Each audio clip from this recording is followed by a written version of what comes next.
સમાચાર દાહોદથી સામે આવ્યા છે તો સરકારની પીએમ આવાસ યોજનાથી સાકરદાના શંકરભાઈ ઢાંકિયાના પાકા મકાનનું સ્વપ્ન સાકાર, પરિવાર સાથે ખુશખુશાલ જીવન વ્યતીત કરવા લાભાર્થી શંકરભાઈ સરકારનો આભાર વ્યક્ત કર્યો।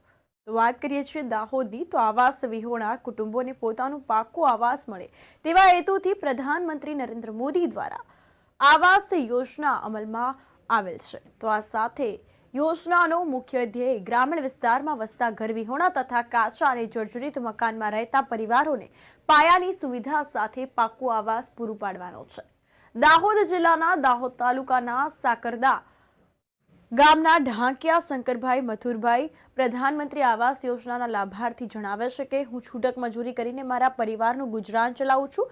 પહેલા માટીવાળા કાચા મકાનમાં રહેતા હતા તથા અમારા ઘરમાં ચોમાસા દરમિયાન છતમાંથી પાણી પડવાની તકલીફ તેમજ શિયાળાની ઋતુમાં ઠંડીથી ખૂબ જ તકલીફ પડતી હતી।